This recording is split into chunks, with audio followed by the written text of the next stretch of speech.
Olá amigos, tudo bem com vocês? Bom, esse vídeo é feito para quem vai prestar o exame da ordem amanhã, tá? Amanhã é a segunda fase do 34º Exame Nacional da OAB, FGV, tá? Amanhã é dia 24 de abril de 2022. E eu queria conversar com vocês, primeiro da prova, do que eu acho que talvez caia, não é uma certeza, é um feeling meu, tá? Uma impressão minha. Mas conversar um pouquinho também sobre a prova, tá, meus amigos? Em primeiro lugar, volto mais uma vez. A prova da OAB não é um bicho de sete cabeças, tá? Não é um bicho de sete cabeças.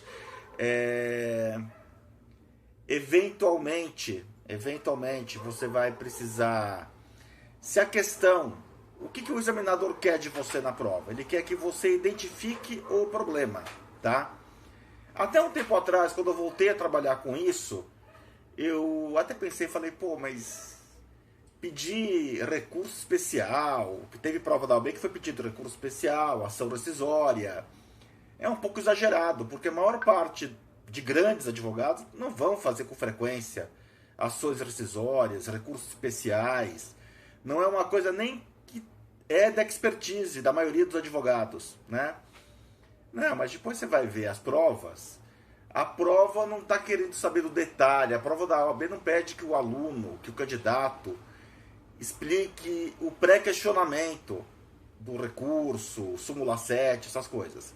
A prova quer saber se o aluno sabe identificar ou não o problema. Então, por exemplo, no 33º exame da ordem, a questão é, você tem um cliente seu que é negativado indevidamente por um empréstimo que nunca contraiu com o banco. E a OAB quer que você faça uma peça em favor dele para resolver a situação, tá? Ele quer pedido de morais também. Então você vai fazer um pedido declaratório de nulidade da existência de contrato cumulado com pedido de dano moral. Apesar de não estar no gabarito não consta isso, mas eu até acho que seria cabível. Acho não, tenho certeza que seria cabível se você colocasse, o examinador não ia poder lhe tirar ponto, um pedido de tutela de urgência, porque é implícito, né? A quem quer ver o nome negativo, a quem quer tirar uma negativação do nome, que isso se faça num prazo curto e não apenas no fim de um processo que sabe-se lá quanto tempo vai demorar, tá? O 32º exame da ordem, por seu turno, é uma apelação. E daí tem uma questão interessante no 32º exame da ordem, tá? Que vocês têm que tomar cuidado. Primeiro que assim, sempre que o exame da ordem indicar para você o evento, a citação aconteceu tal dia, a citação aconteceu tal dia, ou então a sentença foi publicada em tal dia, ou a decisão foi publicada em tal dia, o exame da ordem está indicando para você que o examinador quer ver se você sabe contar prazo. Lembrando, os prazos são dias úteis, então o exame da ordem vai falar: a decisão foi publicada em 2 de setembro, que caiu numa quinta-feira. Considere que não houve feriado. Tá? Então você vai ter que fazer a contagem de dias úteis. Tá? Então, assim, publicação, primeiro dia útil, primeiro dia sequente à publicação. Com um detalhe que se a tua petição, se o que o examinador pedir para você for uma resposta a uma petição inicial, quer dizer, uma contestação, uma peça de embargos, algo assim, o prazo da juntada do mandado também conta como prazo, tá? Isso está no artigo 231 do CPC, apesar de ter uma discussão em torno disso, mas o que a lei fala é exatamente isso, tá? Então, se for questão que fale, olha, você tem que contestar, o seu cliente recebeu o mandado em tal dia, o mandado foi juntado em tal dia. O prazo da contestação se dá não pela data do recebimento do cliente, mas sim pela juntada, incluindo aí o dia da juntada do mandado. O que eu quero te explicar é o seguinte, imagina que teu cliente recebeu um mandado no dia 25, na segunda-feira, de citação. O prazo de 15 dias úteis vai incluir o dia 25. Já se a questão falar de recurso, daí o prazo vai excluir o dia 25, vai começar do dia 26, tá? 31º exame da ordem foi uma peça de embargos à execução, também observar o que eu acabei de falar. 30º exame da ordem foi uma ação de consignação em pagamento. 29º exame da ordem foi uma ação rescisória. 28º exame da ordem foi uma contestação com reconvenção, com pedido para você observar no 28º exame da ordem erro no valor de causa colocado pelo autor da ação. Você está pelo réu da ação e o autor da ação ele quer um valor de indenização de R$40 mil entre danos materiais e danos morais, só que o enunciado do exame te fala isso. Só que ele dá à causa o valor simbólico de R$1.000 e recolhe custo sobre isso. Isso está errado, tá? O valor da causa no CPC é o valor que você quer. Então, se o autor da ação queria um valor de R$40 mil, o valor da causa é de R$40 mil. O exame da ordem pedia implicitamente para você verificar isso também. 27º exame da ordem é uma petição de embargos de terceiro. 26º exame da ordem é uma reintegração de posse acumulada com perdas e danos. Impressão minha, meus amigos, impressão minha, faz tempo que não cai. Eu acho, e é só um achar, tá? No vídeo que eu fiz antes do 32º exame da ordem, eu acertei, mas não é que eu tenho uma bola de cristal nem nada. No vídeo que eu fiz antes do 32º exame da ordem, 2 dias antes do 32º exame da ordem, eu acertei que cairia um recurso de apelação. A impressão que eu tenho, tá? Eu apostaria no exame de amanhã num agravo de instrumento. Vamos ver o que vai acontecer. Mas lembrando, meus amigos, o que o exame da ordem quer? Ele quer saber se você... E uma coisa importante, agora, só para voltar um pouquinho esse parêntese. Isso daqui é muito importante para o exame da ordem. Porque aconteceu no... Eu vou até dar uma pausa no vídeo para pegar aqui o livro. Vamos lá, meus amigos. Eu queria dar uma dica importante agora para vocês, para o exame da ordem. Eu vou até marcar no vídeo para você começar a ver no 7º minuto e 27º. No 7º minuto e no 27º. Qual que é? Da mesma forma que vocês, examinandos, eventualmente cometem algum erro na hora da prova, da mesma forma que seus professores cometem alguns erros, da mesma forma que juízes cometem erros quando sentenciam de forma errada e os tribunais reparam esses erros em julgamentos de recurso de apelação, de agravo de instrumento,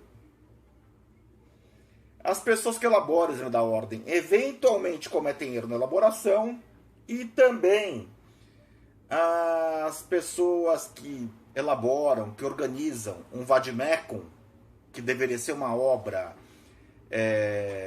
referência, né, de todas as leis nacionais e tal, também cometem erros. Então eu vou falar uma coisa que aconteceu no 32º exame da ordem. Eu atendi alguns alunos com essa situação específica, tá? Para explicar para vocês. O 32º exame da ordem falava o seguinte no enunciado da questão. Vocês podem pegar todas as questões em OAB-FGV, tá? O banco citado apresentou sua contestação... Tá, aqui ó. Após o pagamento de 12 parcelas, totalizando R$120 mil, a Caixa parou de fazer os pagamentos e o banco iniciou um procedimento de execução extrajudicial da garantia fiduciária. O exame da ordem está falando da lei de alienação fiduciária, conforme previsto na lei 9.514 de 97. A Caixa foi intimada e não purgou a mora, e o imóvel foi a leilão em 2 ocasiões. Bom, daí o exame da ordem vai te pedir para que você faça uma defesa para a Caixa, uma apelação, no caso. Ah, não, você está pelo banco, na verdade, tá? Você está pelo banco. Mas não importa. O exame da ordem vai te pedir para fazer uma apelação pelo banco com fundamento na lei 9.514 de 97. E, gente, agora a minha intenção aqui não é fazer crítica à editora Saraiva. Tá? Cometeu-se um erro. Infelizmente, por mais brilhante que seja o jurista que organize um vademecum, no Brasil se produz tanta lei que alguma coisa pode ficar de fora. E foi o que aconteceu. Eu até comprei isso daqui no sebo. Alguns alunos meus usaram o vademecum Saraiva no 32º exame da ordem, tá? Usaram a edição 2018. Na edição de 2018 deveria ter a lei 9.514.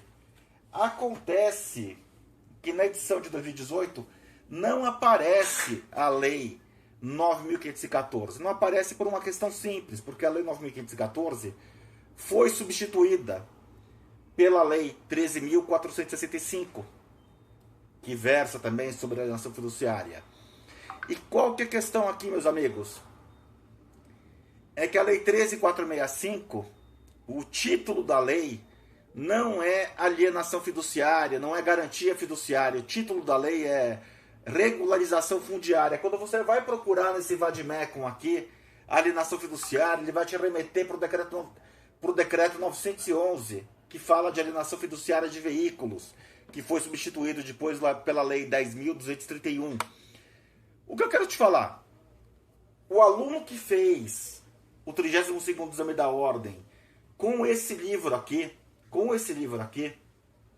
não ia conseguir chegar através desse livro na resposta. Porque só sabe disso, assim, meio que de cabeça, o Paulo Papini, que trabalha com isso, ou então o professor Scavone, quem trabalha com direito imobiliário, minha amiga Fernanda Bonini, por aí vai. Quem não trabalha com direito imobiliário não vai saber, assim como eu não vou conhecer legislação esparsa do direito penal, ou como eu não vou conhecer legislação esparsa do direito previdenciário, tributário, e por aí vai. Só esperar um pouquinho que passou uma moto aqui agora. O que eu quero te falar é o seguinte: se você tiver no exame da ordem e de repente amanhã lhe caiu uma pergunta que você procurou no vademecum, não achou, procurou com calma e não achou, procurou a lei citada no enunciado da questão e não consta do vademecum, daí você vai responder com aquilo que você sabe responder, tá? Só que você vai anotar para o examinador: olha, fiz a prova com o vademecum Saraiva, porque assim, apesar dos meus alunos que fizeram a prova no ano passado, os que usaram esse livro aqui, e para aqueles que eu fiz no recurso, eles foram aprovados por essa razão, apesar deles terem usado um vademecum que não era de 2021, era de 2018, mas deveria constar aqui a lei 13.465, porque é a lei que está valendo hoje. E a lei 13.465 é de 2017, tá? Então deveria constar nesse vademecum, e não aparece essa lei nesse vademecum. Então, se o examinador te fizer uma pergunta, e para você responder essa pergunta, você vai ter que ir atrás de uma lei que eventualmente, por algum erro da editora, pô, e aqui a gente está falando de uma editora grande, da editora Saraiva. Saraiva é uma referência na área do direito. A gente não está falando de uma editorazinha pequena que está começando agora, não. A Saraiva é uma editora referência, tá? Então, assim, se o examinador te fez uma pergunta que não consta do vademecum, o que você vai fazer? Você vai responder daí dentro daquilo que você sabe, tá?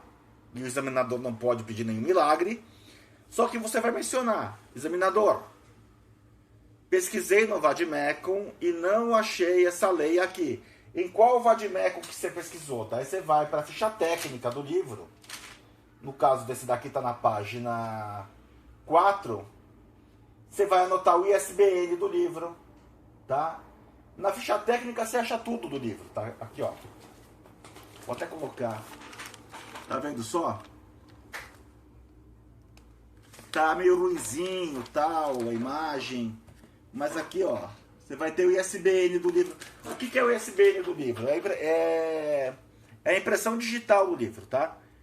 Cada livro no planeta Terra tem apenas um ISBN. Os livros catalogados pelo ISBN. Tá? Então você vai anotar, olha, pesquisei no livro tal, procurei a lei de alienação fiduciária, não achei essa lei de alienação fiduciária, daí você vai marcar.